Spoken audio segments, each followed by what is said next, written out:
I'm just, upsets me that you I'm on watch Moana right now. I think of them just again leaving like this. I'm naturally doing this. Yeah. Welcome to another episode of the Three Fates podcast. I'm one of your hosts, Deanne. I'm Pam. And I'm Meredith. Welcome. Another one, lucky number 11. Oh, number 11. Oh, we were talking early about 11 seeing here we go, everywhere, Robin. 1-1s. Man, I'm getting them all though. I'm getting like 3-3-3, 4-4-4. We had twos today as well. Twos, yeah. So lucky number 11. And we're going to speak about It's a big day today. It's a big day. Some big stuff happening. Yeah. Big energy as we've been talking. I can't quite pinpoint though what the energy is. Today? Yeah. Well, I think that Meredith can maybe start with her lucky episode, health episode. Is it lucky? I'm more of a 22. I'm a 2 gal. So You're a twos girl, so maybe. I guess 1 + 1 is 2. Well, our brother Robin had some 11 energy yesterday, so maybe Yeah. that 11's for him, that we have the 11th episode. So maybe later he can share about his 11s. But I want to start with Meredith today. Some pretty big things happened right before we started recording. Yeah. And how do you feel about sharing what happened? Sure. Archetype of death, first of all. Yeah. Pam's life. Dia's birth. That's right. All holding those together for the Three Fates. And I would love to talk a little bit today because apparently it's the agenda. Sometimes we don't get a choice. I know when we talked about creating this podcast, if you're just starting to listen, we all agreed to hold the archetypes of these 3 energies, and we all are channels, conduits in our own right, in our own energetic practices and what we offer and all those sorts of things. So we kind of agreed very easily to be of service with whatever gifts we have to create this. And part of that, what I've learned over the years, is that you don't get to choose what that may look like. I think sometimes I was like, yeah, I agree to this, so it's fine. But you can have some very intense experiences. I know we shared about like my spiritual awakening. And I've also a few times, only 3 times on like what I would call this like spiritual journey, have had intense physical heart sensations. And so for me, like I'll feel chest pain all the time as a sign of like expansion. But a few times I've gone into like a rapid heart rhythm.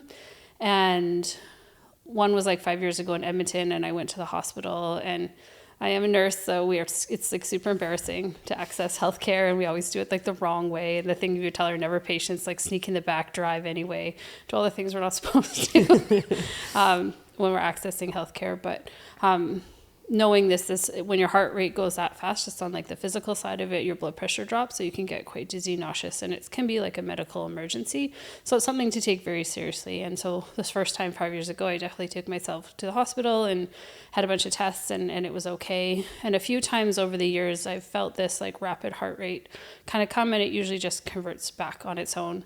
I think some people maybe would experience a similar sensation if you have a lot of caffeine or get palpitations, but in my particular experience, and it happened to me right before this episode, which is why Pam has like asked me to share about it and why it became very clear that it was the agenda.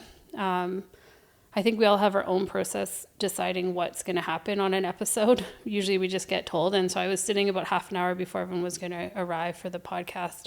And I was saying, well, I just feel really hollow. Like I feel like I know nothing. Oh, some energy is going to come in. Okay, I guess I might just channel today. I know nothing. It's kind of the feeling I had. I went up to the shower. I was showering, just kind of preparing. I felt a huge angel come into the shower, wrap it around me, and then my heart rate just started to race like crazy. It felt like my stomach dropped. I got super nauseous, dizzy, and my heart rate was probably about 200 beats a minute. And at that point, I knew that my blood pressure was dropping quite low, so it can be very scary. But because I've seen it lots and I felt it with myself before, I was like, okay, this is a little bit more serious. I couldn't get a blood pressure. I have a friend who lives with me who's a nurse, and so I'm trying to take it seriously, and I always think that physical stuff should be taken seriously. But I know that my team here was about to arrive, so I said, okay, before I go up to the hospital, maybe we can just tune in to feel if this is energetic, because it feels energetic. And Robin, sweet Robin, came running up the stairs. Something happened to me yesterday, and I was like, okay. Standing in my underwear, just ready to help. I was like, oh. thanks, Robin. And then my gal showed up, and well, actually just sitting on the porch with with Robin, I felt like just sitting there, and I was like, okay, like energy. I felt my heart throat like slowly come down. And then Pam and Dee showed up, and we were able to like work with what was happening, which is very much energetic. And now I feel fine. But if it came back, I would probably go to the hospital, just to be like super clear. And in this story, I would never want someone to not get healthcare, because they're like, it's just energetic. That's something that takes like a ton of trust, and trust in your people, as well as like a knowledge of your body, which I think can be pretty scary in the moment, because, you know, it feels really uncomfortable. And so I would love for us to maybe dive in or talk today a little bit about what the physical sensations, maybe physical illness, physical experiences of this kind of work can feel like for you, or what you've seen or what you've heard, or I think we talked about it before, where like the physical, was it you, Dee? The physical vessel, as we're like feeling these energetics move, and as energies come in, our physical body can sometimes be the last, or it can be quite overwhelming. So we can have a lot of symptoms or sensations that can be quite like varied, and some of them pretty uncomfortable, some of them pretty scary, and some just downright interesting. So I'd love to get into the physical. Let's get physical. Let's get physical today. Woo! So that was a lot of talking from me. So That's great. I'm going to pass it to whoever feels like they want to talk. Well, first of all, I just want to say that I'm so grateful that you're okay. Yeah, me too. Like it's always really scary to hear and get a message from a friend saying, I'm not okay, my heart's not okay, and I think I need to go to the hospital. So of course, you know, we're practitioners, but we're also good friends. And that also puts this layer of, personal energy there, where we have to discern, okay, am I going to be the right person to observe Meredith today? Because I love her so much, just in friendship, that, driving out here, I'm like, okay, is she going to the hospital? Do we still come over? And then she says, come over anyway. So we did. And in that moment, driving up, going, okay, my job now is to be as grounded as I possibly can be, and to be as neutral as I possibly can be, even though this is a dear, dear person to my heart, because I'm going to be in the best service to her if I'm not wrapped up in my own fear. And so that was, my preparation driving up and starting to tune in. And so then in that energy of like, if things are happening with you energetically, making sure that, the people that it's almost easier when it's somebody you don't know. 100%. Yeah. You know what I mean? In that aspect. So it was really interesting too, kind of in that place of our own selves, be able to be practiced enough. It's hard to be partial, right? Or like, yeah. And it took me a long time to get there. I've had a lot of practice with a lot of that in my life to finally get to a place where I can be a bit more neutralized when it comes to my loved ones. My mom was in a really bad car accident. Back in 2005, like when I was just about to graduate massage therapy school, like in May, and I was graduating it in June.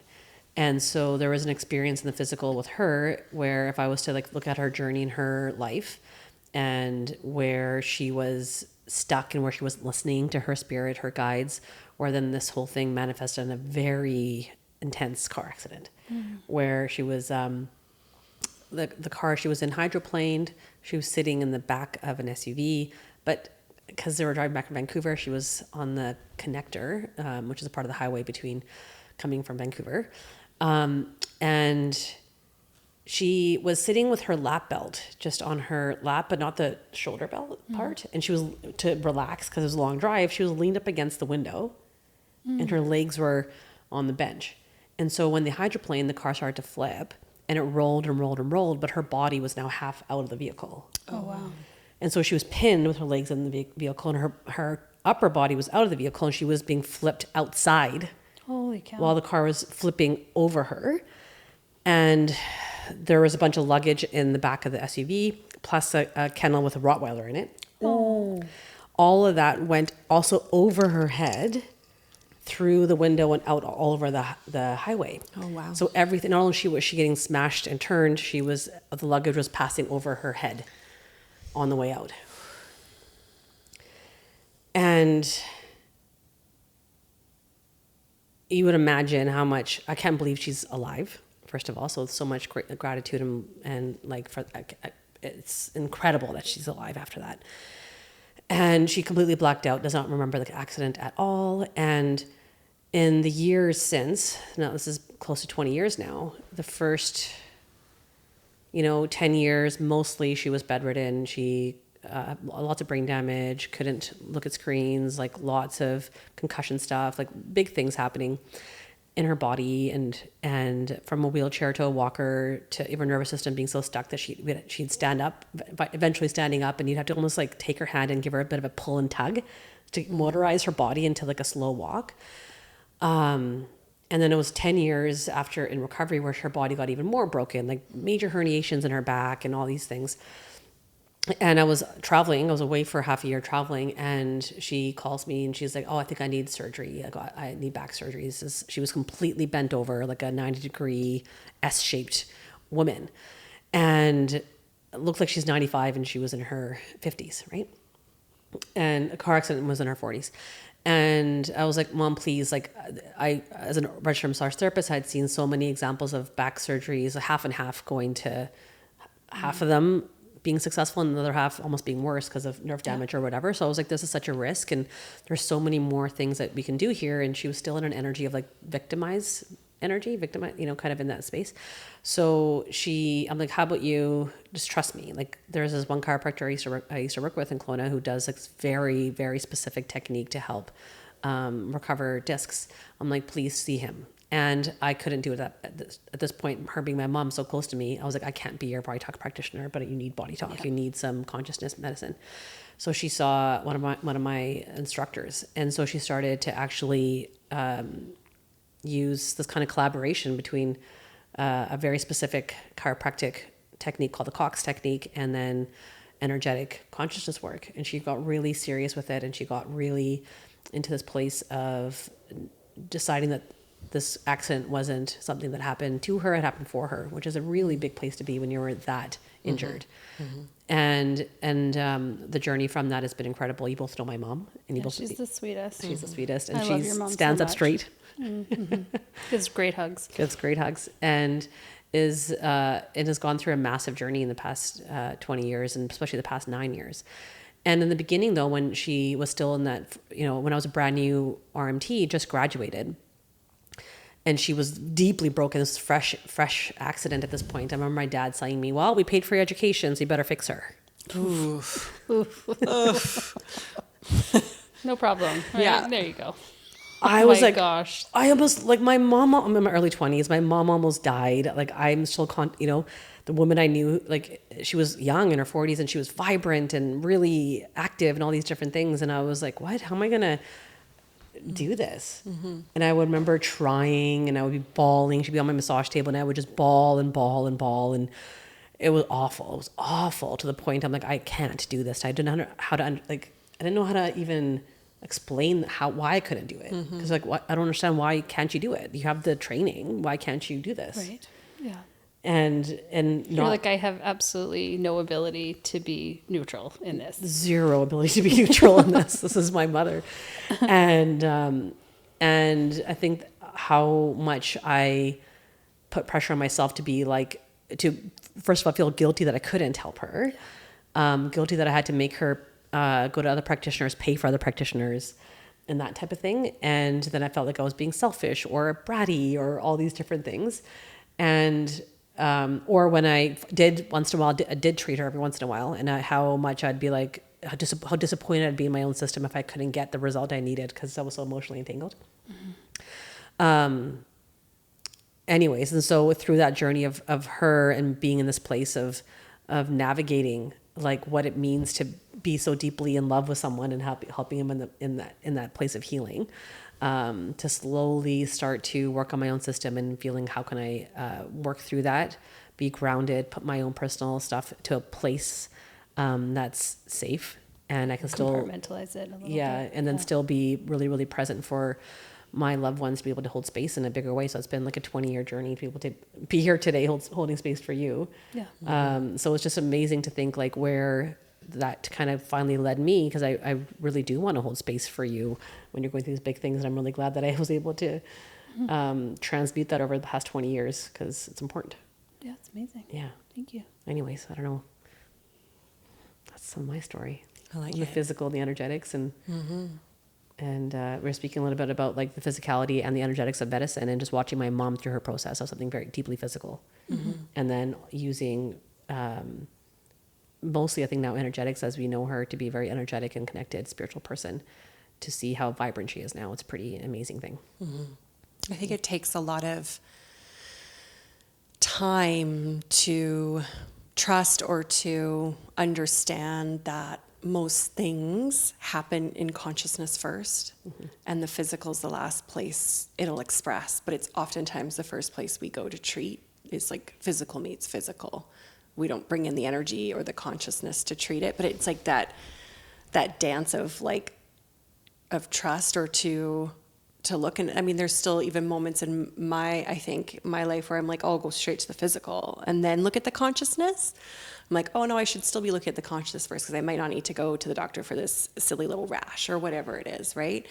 But it's a lot of trust with, like, I think also leaning into the right people and practitioners to like kind of guide you and bridge you over. And then the more you experience it, of what does heal you and what does change you, you can kind of finally go, oh, like, yeah, let's go into the energetics and the consciousness first, and not be as scared to look at it, that way first. And I even know, like, when we showed up here today, and Meredith's like, can you share what you were doing before? I love this so much. Oh, I yeah. sent out this text message being like, I'm sorry, I have something going on with my heart. I don't know if we'll be able to record today, right? Yeah. Was the first one. Well, I thought she was joking at first. I don't know why. Like, who would joke about that? But I was like waiting for the haha, just kidding. I'm pretty funny, so. And I was thinking, like, I don't know, just to like kind of throw us off, or like, just kidding, gals, looking forward to seeing you, or something like that. But I was eating a burger. I got my triple O's, my gluten-free bun, and I was sitting on a side street, like wolfing this burger down, and then the thing comes in, and I'm like, oh, and I'm like, I see the first message, I'm like thinking, okay, she's gonna be joking, and then she wasn't, and I'm like, I don't know what to do. What do I do? Did Pam get the message? Do I go? Do I stay? And then you're like, Robin might take me to the hospital, like all these things, and I was like, again, what do I do? Like, I don't know what to do. I don't know what to do. And I was like halfway through eating my burgers. I was like, all I can do, I guess, is finish my burger. And then I'm like, I'll just wait. I'll just wait a little bit and finish my burger. And then like I called Pam, like, did you get the message? She's like, yeah. She's like, where are you? I'm like, I'll send you a pin. I'm on our side street eating a burger. So yeah, it was a damn good burger, but it wasn't a damn good message. Like, I was just like, what's happening today? I don't know what's going on. I even still felt like that when I showed up. I was like, I don't know what to do. What am I doing? I'm just standing here. What's going on? But even like, I was like, you did the perfect epitome of like the balance dance, where it's like, check in with the physical. Yeah, sometimes if like a shark bites off my arm, like, don't tap out my cortices, or don't do energy on me. Like, we always talk about this in body talk, like, get me to a fucking surgeon or something, right? Yeah. And it's kind of the same, right? And like heart stuff, or you are a nurse, so like taking in the accountability, like, do I feel this? Do I feel this in my body? Could it be a sign of this or this or this? And you did say, like, I have time and leeway to figure out what this is, and I feel also safe in the people that were coming to me to offer. And this is no disclosure to, like, to say to people, like, forego your medical treatment, but also at the same time, you did that discernment in that moment. And it was also interesting to see it come from somebody who is very ingrained in, you go to your medical practitioners and your doctors and your surgeons and all these things first. That's what we do. That's the first line of defense and support. And then just to go, oh, wait a minute, like, can I see what my girls can hold space for? And our brother over there, Robin, like, what can we hold space for, and grant a bit of time? And if it's still not okay, then I don't know, I also have that support, right? And it was like the perfect balance. And it really made me also, what I've come to realize is that it is a constant dance of, sometimes we need both, and sometimes we need only energy, and sometimes we do need to get to the surgeon because our arm is off, and it takes quite a bit of just sometimes discernment. But if we have, what I want to say is time, and there's not an emergency to very much look at it energetically if we can, and grant that. And it's okay if we still also need medical support. Mm-hmm. And whatever that is, like a holistic practitioner, your MD, whatever, chiropractor, acupuncture, like all those things. So before, in my mind, it used to be like one or the other. Mm-hmm. Like, oh, I like should heal all of this just by healing myself and energy. And like, I should need a naturopath or a doctor. Why do I still need that? Why do I still use that? And I'm like, no, it's also the both. It's both. It's okay to have both, to have access to it all. I think both would be amazing. Both would be so You good. know, like working in ICU for a while, you literally have people that are like way past any like sort of, and I know there's miracles and I know there's exceptions to things that we don't understand, and that there's some pretty amazing stories of spontaneous recovery and all of that. And I'm not talking about any of that in this comment. But when people are literally dying and we're running IV drips of pure adrenaline through them just to try to keep their system alive, it's pretty phenomenal. Some of how far the medicine's gone, or what we can do to bring people or keep the physical vessel alive. And I think it's a conversation. I don't really feel like that's the agenda on this one, of like how far we do go to just keep our physical vessel alive versus like allowing some things to change. But there's this real opportunity for both to be so amazing, you know, so for both to coexist and to have that idea of like the absence or presence of one does not indicate failure or success. In that sense of like, I remember as you were talking to you, this story came up of when I went to a Catholic elementary school, and I only ever had one nun, grade 3 teacher, and I was probably helping her doing something stupid. I was standing on like a shelf at the back of the classroom one day, and I fell off and I hit my head really hard, and she came and she laid her hands on me and she started to put prayers on me right away. And I remember at the time being like, yeah, that's nice, but ice would be good too. Thanks for talking to Jesus, but I could use an ice pack.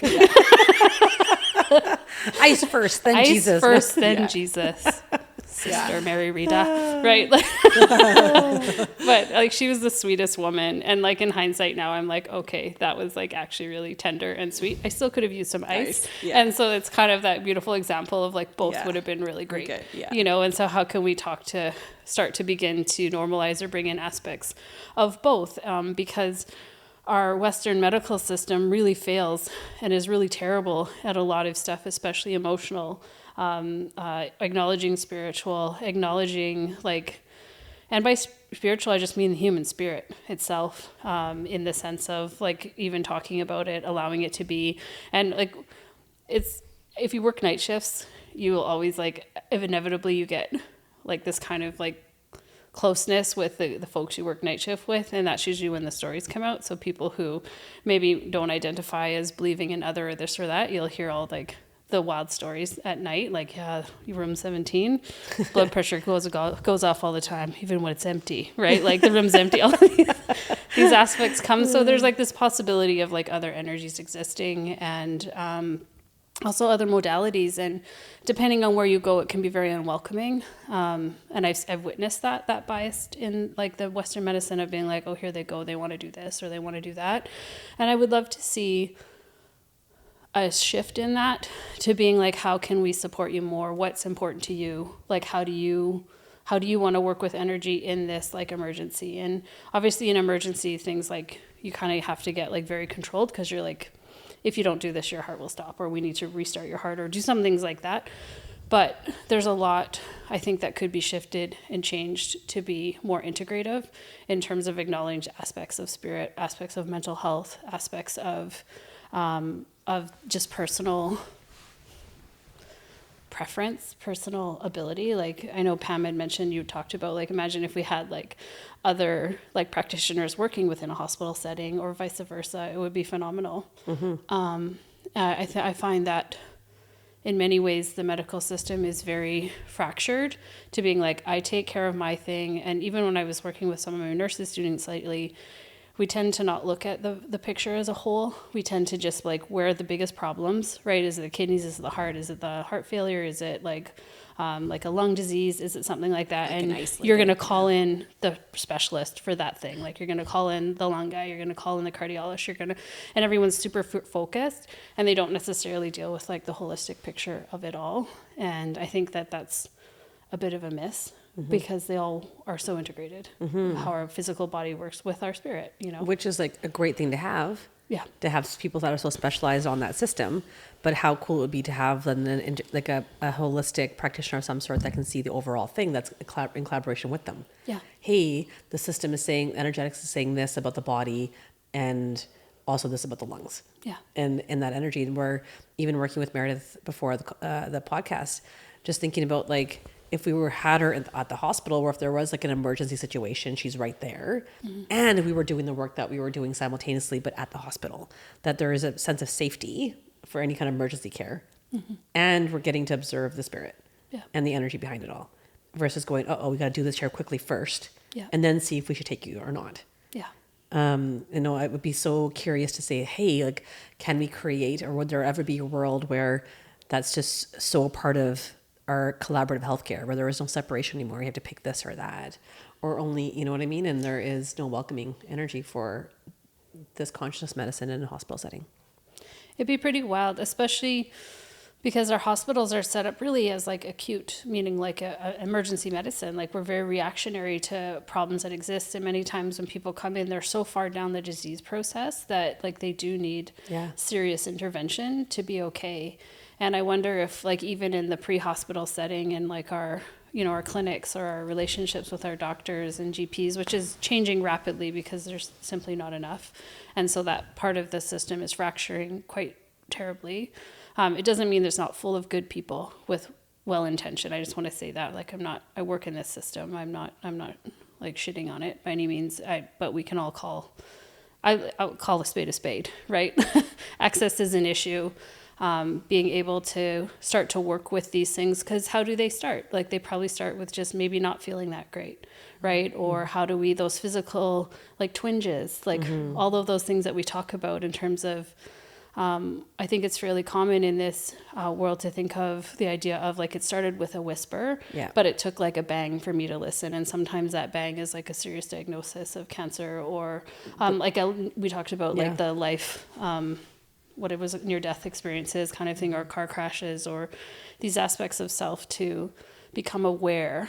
And I'm not talking about it in like you didn't listen, so I'm going to punish you, punitive way. But there's also times where like people will have a whisper. They'll take their whispers to the doctor, and the doctor doesn't listen until it's a bang. Yeah, 100%, because they don't know how to deal with a whisper. Yeah. And honestly, the whispers are usually can be mysterious illnesses. They're always the head-scratching ones where there's no medical logic for the whisper, but the consciousness is niggling at you. So what's beautiful about that and the mystery is that when you go into consciousness, it can actually make sense. Yeah.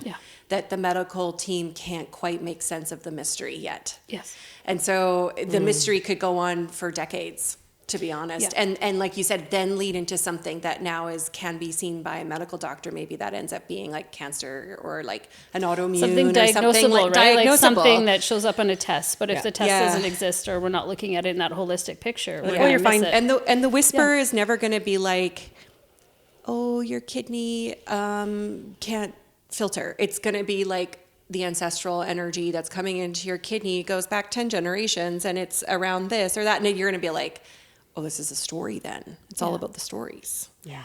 So that's the kind of the fun that you get to dive in and look at and work with the whisper, right? They told, like, as you guys have been talking, they tell me that the medicine that, that they have handed to certain people specifically to develop and create and have the gifting to share with our earth was really meant to be integrative. Mm-hmm. So even like I feel like the chemistry that we can create here for medicines and medications and certain things like that can be giftings when used correctly. Yeah. So yes, we use a lot of it in masking and we use a lot of it to ignore the whisper. So then we look at medications as they can be disproportionate. Not that they're not saving you or working for you at that moment, but you'll still have the illness, right? But they're there to, yes, bridge a gap or maybe the physical toll that the whisper did take. And then when you finally get your consciousness unraveled, you have a deterioration somewhere in your physical body and it will heal, but you might need a medicine or a medication to prompt into the healing further. So they tell me that a lot of this is like giftings from other planets that comes in. It's more like, again, people seed here, but so do technologies, so do giftings. And all medical information was meant to be integrative. We've just separated it here. Yeah. So they kind of tell me as we're talking, they're like, it's your job. Okay. It's your job, people on earth, to integrate your medicine.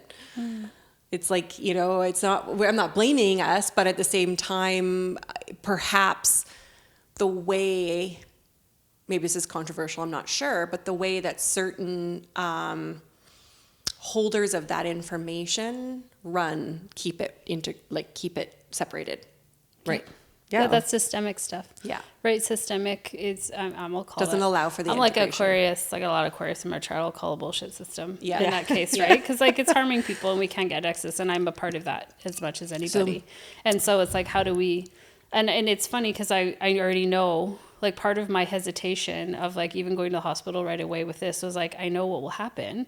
And is that what I need right now? Right. And is that aspect of care?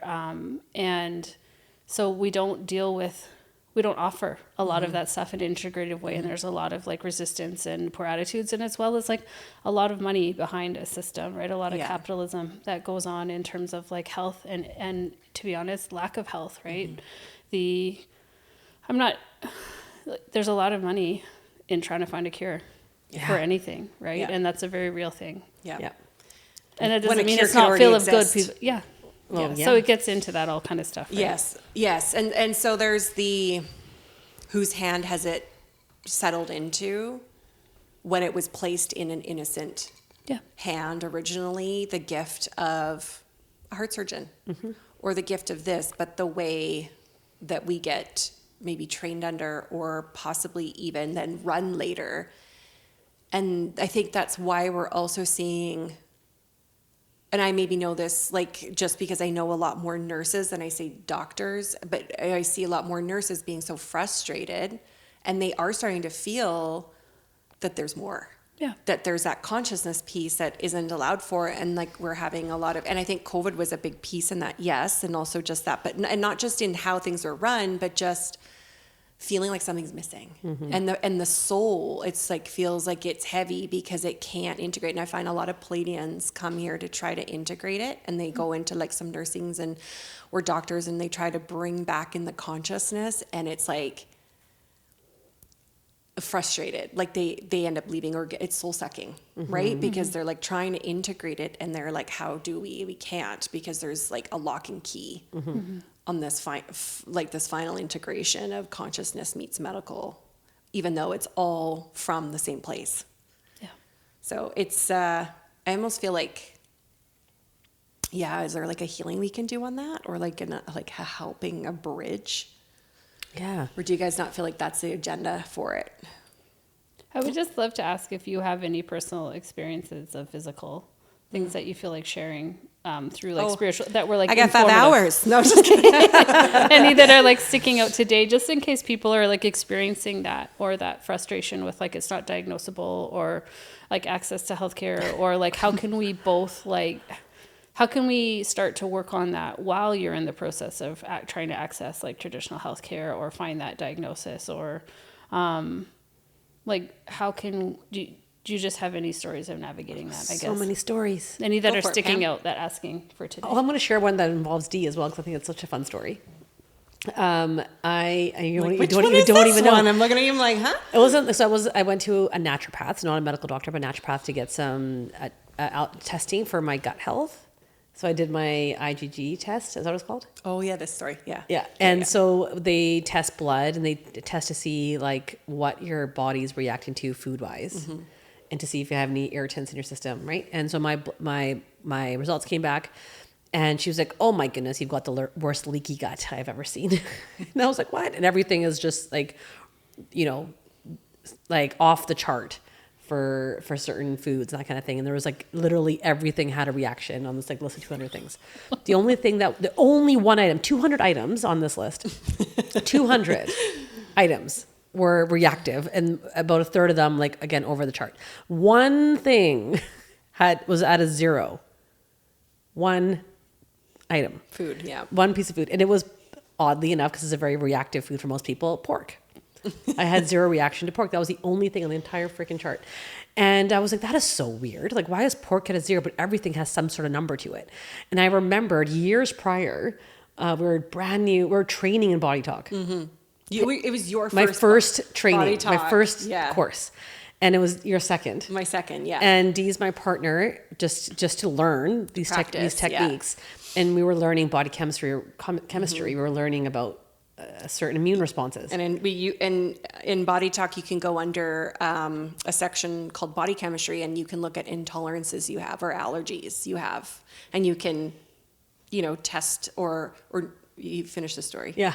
So she tested, she's like, and we were just basically practicing. So we were looking, she was like testing my body through muscle checking, like what was my body reacting to that was like something that I was sensitive to. Yeah. And she came up like, oh, your body's reactive and sensitive to pork. And I was like, oh, interesting.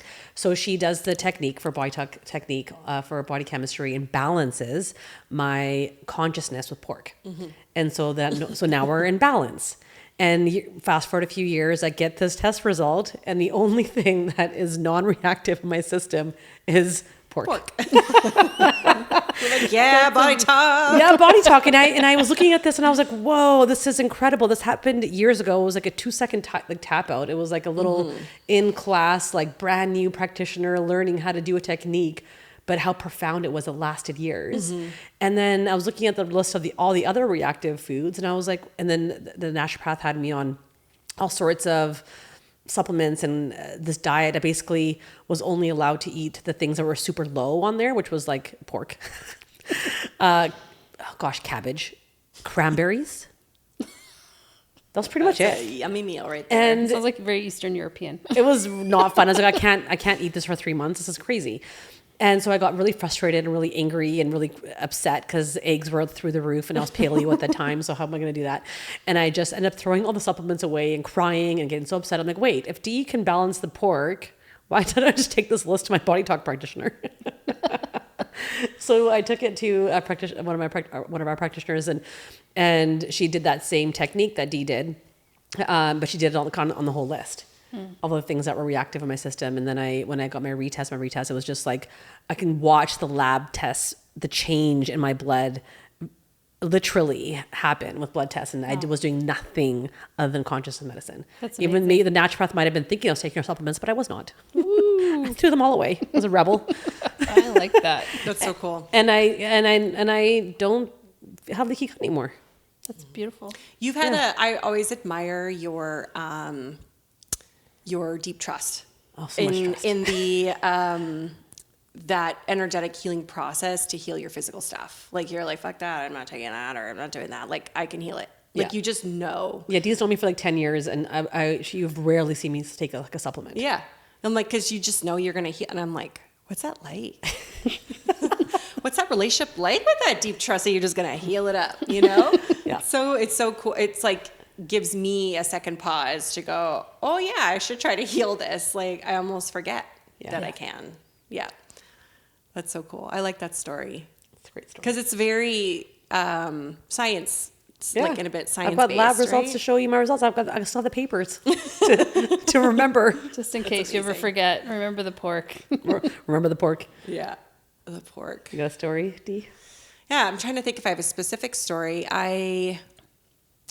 For those that have listened to the podcast, like my journey is more in chronic health and mystery illnesses and things like that. And obviously for me, it started really young where I didn't have the capacity to understand that consciousness played a role. So it just kept happening. And that's usually typically what happens in physicality or diseases or mysteries or the whispers is that they just keep happening or they come back or they'll shape shift a little bit or change, but they'll still show up. So, but I do know that once I started adding in energetics and understanding more of why, and even I'm still unfolding like the last, for me 9 months, even more of my health history, probably the biggest piece of understanding the why and everything. I rapidly healed. Even though I finally was working with a naturopath and I was doing all the physical things and feeling a lot better, stuff would still come back. Right? So in episode 8, we were talking a little bit about my invasion story and parasites. Like I've had many other parasites like Lyme, Giardia, 5 other different types of stuff that I've went through. And here I remember in my late 20s, before I had kids, doing tons of cleansing with my naturopath and being like, I've arrived. No more. Did you see that? I just tapped my knee and I got a reflex. I was like, I've arrived. Like, no more parasites. Like, no more issues. Like, this is like, I'm done. Like, I cleared it. I figured it out. But like, he gave me all the answers. And then fast forward like 10 years later here. And it's like, I know parasites can be common, but also in my story, it's like also kind of like, oh, it's back. So even though I physically did everything that I knew and what I'm susceptible to in my body and where I'm more like, quote unquote, my whispers are more prone, it showed itself again. And I didn't clear the energy. I didn't clear the habit. I didn't clear the consciousness part of it yet. So that goes to show that, yeah, you can do all the great work in physicality, but it only does get you so far before it will show itself again because it wants to get your attention. So I've really, okay, what do you want to show me this time? What is it? And really sitting uncomfortably with a parasite, whereas prior with other parasites, with other bacteria, it's been like, quick, clear it. Like, okay, we saw it. Oh, poor me, victim. Let's get rid of it. Okay, I'm feeling better. Whereas this one, I was like, oh, I actually felt what energetically it feels like to have a parasite, not just the physical awareness. So I know I'm growing and I know I'm gaining traction in my trust with consciousness and physicality and doing it on myself, even though I've been being a body talk practitioner of energy medicine for 10 years, I still had to learn it. I do this on other people, but I still had to experience it. I still have to learn it and feel in my heart there's a deep trust. So I feel like it's a big part of my story. But to also what I think has really helped is to soften to the physical stuff, to not be so scared about it, just to observe it if something is going on physically in your body, health-wise, or the whisper, to just be curious and ask it what it is, what it wants to play with and work with. And that's where finding a practitioner that you trust energetically, and also having your nice team of support can allow you to safely observe what your story is, because oftentimes it's very deep and not always pretty. I love that you brought that up, because I think there's also this aspect of healing or like goals or how we want to feel, that has very much like I want to say goal oriented, kind of like it has to look like this, and by the end you're going to be disease free, healthy, like all these sort of things that I've arrived. that we all want. Yeah. And yet to bring in like a deep, huge amount of like patience and acceptance and awareness that this story may not end in you like curing this, right? Like in the sense of you may end up having a large part of your life to be in correlation with a certain disease process, or and I'm not saying you won't clear it eventually, but that like we tend to like want to take that fast pill and make it go away, because like pick me, I want that, I want like that pill and make it stop. But especially the ones like the chronic ones or the things that stick around, there's often like some deep story that's going to take a little bit of time and a bit of unpeeling, and it may take, and this is like I've had that experience with on my own, it may take years to be able to shift and change and become aware. I know for myself, even just with like weight is a big thing. And I think it is a lot of people, and recognizing that, oh, the weight for me isn't the physical, like calories in, calories out in the same way. 'Cause like well, whatever. Anyway, won't get into that now, but, it's not that simple. There's a deeper story there, and that takes patience and awareness and a lot of work. And so the more you can fall in love with that process, or accept that process, or get angry at that process, or hate that process, or just be aware and be in relation to that process of what the physical is trying to tell you, I feel like you're getting a lot out of what you're meant to experience in life. And it isn't always pretty. And there's a really great book in the Cryon series, and it's the 12 layers of DNA. And they talk about a specific DNA activation that is correlation with spontaneous healing and accessing that type of consciousness healing, right? And so it's so interesting, because it's always been my thing where I'm like, oh yeah, I'm like, I'm aware that activation is happening. I just haven't fully cracked the code with it. Whereas like, I feel like some people, it's like one of the first activations they have and they just understand it. And like physicality or healing or illness isn't necessarily, I mean, we all have a bout of something of that in our life because we're here, but it's just easier for them. And I think it depends on where that space and time is in your life to activate it. So I think there's also this part to look back in your life and not shame that you didn't add the consciousness layer, because gosh, I lived without consciousness healing for 20 years before I got, like, from when it started at 8 to 28 was 20 years without consciousness. That layer, medicine. that DNA layer. Yeah. I remember reading in the book that the key for that layer to be activated in your system so you can see spontaneous healing in your own body and heal yourself deeply is belief. Yeah. And you have it. So fuck, man, fuck. Can I tell you another story? Please, yeah. I was like, tell me about spontaneous healing. I feel like that. Is that about that? I got one story for spontaneous healing. Yeah, please. But it's a good story of a collaboration between Western and energy, which is cool. Nice, perfect. My eyes. Oh yeah. Oh man, my eyes. So my eyes. I have such a, man, I was in grade 4 when I got glasses. I bet you were so cute. Really curly, crazy curly hair. Didn't know how to Lovely do anything. love was just lovely love. My glasses. Honestly, my hair was up to my butt. Oh, but I didn't know how to do curly hair. Yeah. So it'd be like brushing it, so it was like bird's nesty because you didn't know how to brush it when it's wet. That's somebody that's get the her goal. a diffuser. Okay. Literally. And so it was like a bird's nest above my head. Plus I had like really weird bangs because I thought I wanted them, but my hair's curly and was frizzy and you can't do bangs like that. Yeah. So anyways, it was unfortunate. I mean, you can. You can. I did. Choice. It was great. It's a choice and a commitment. Right. Yeah. And then, my eyes are like getting blurry and I'm like, oh my God, now I have to wear glasses.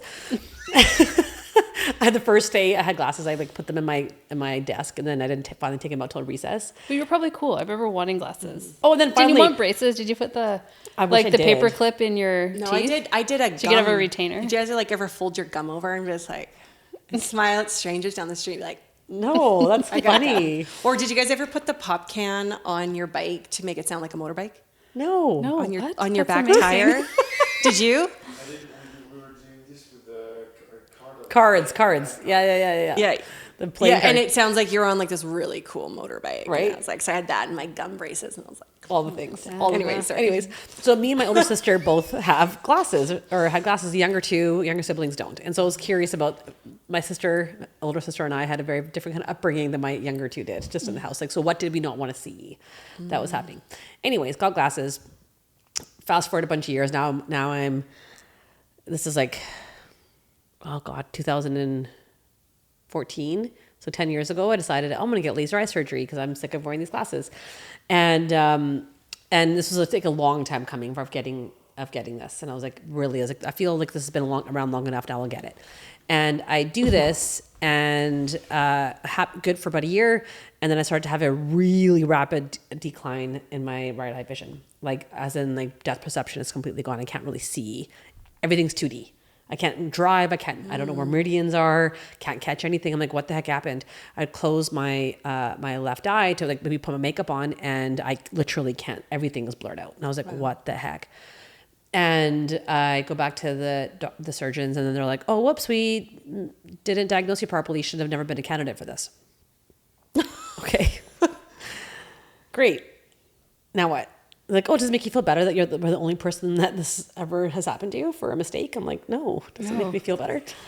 You win. And I was about to just leave from that 6-month trip that I took around the world. And they're like, you need emergency surgery. Otherwise, you're going to lose your cornea and you'll have to have a corneal transplant and then be on anti-rejection meds for the rest of your life. And I was like, yeah, please, surgery. And so I was like, not you guys, though. Send me somewhere else.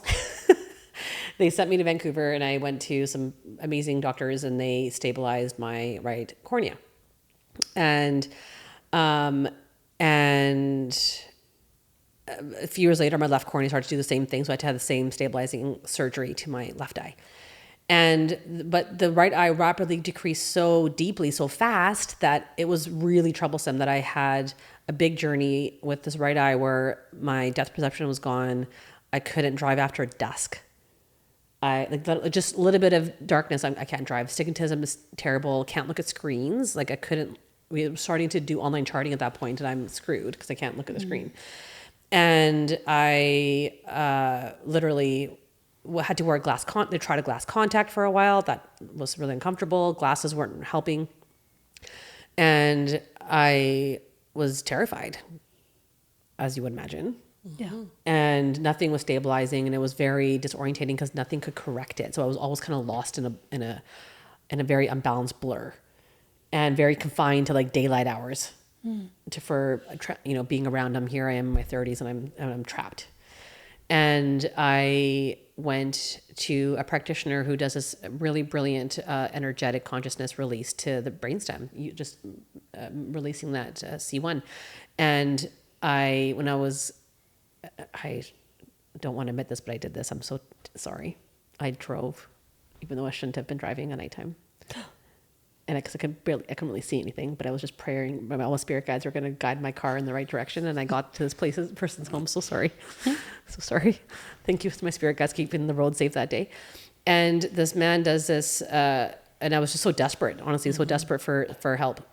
And he does this 5 minute technique.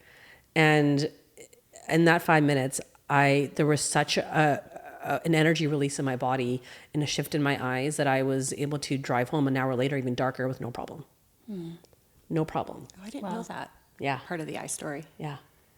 And so Did you have a hard time believing it?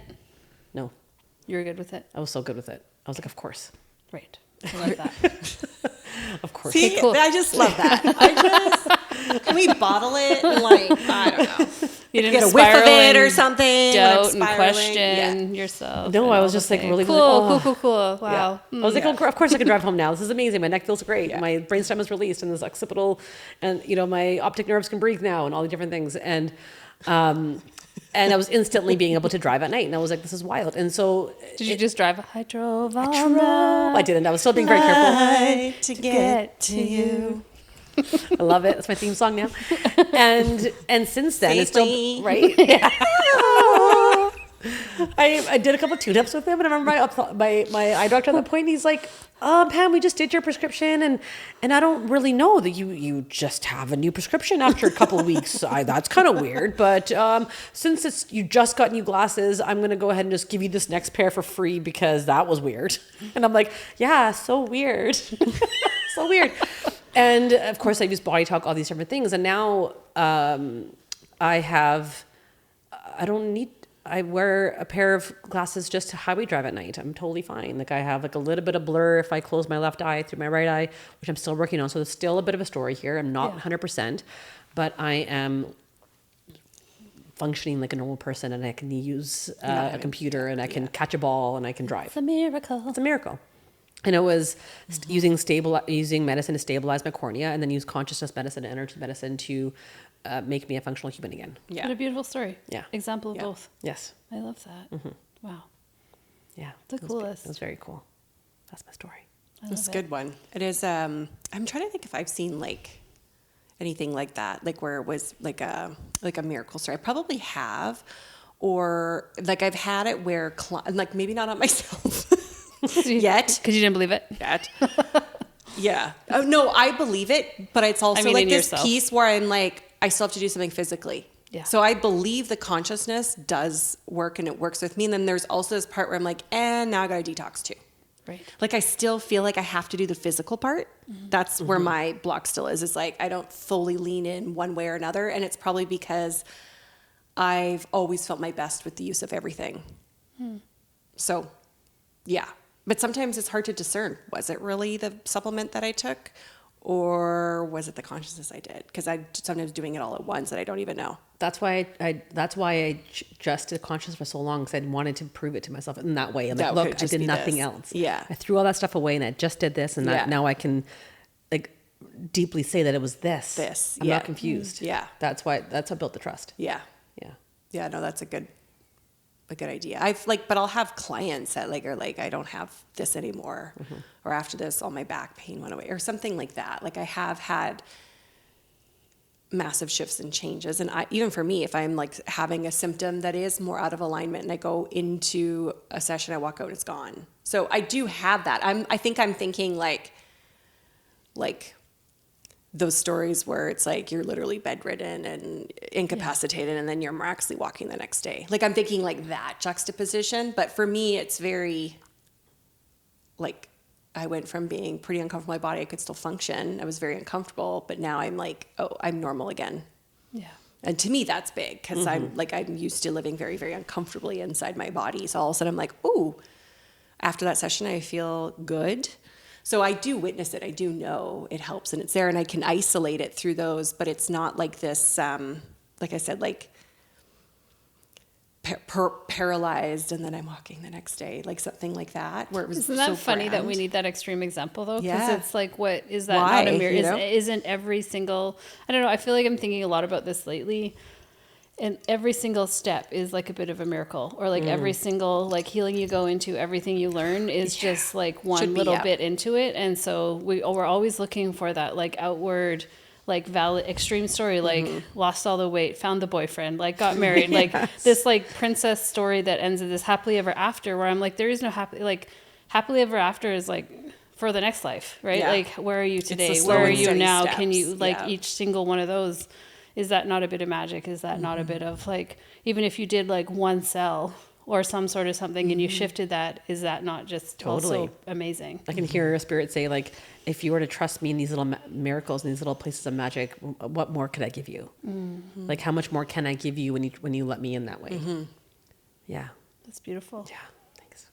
Oof, that was a good one, gals. Yeah. Thank you. Guess what? Trust yourself. Be yourself. Follow. Oh, sorry. Yeah, Was I that- remember I the know. exit, you Yeah, guys. sorry. Be yourself. And love yourself. But I do like that song. Yeah. That's a great one. Thanks so much for Much listening. love. Until next time. Mwah.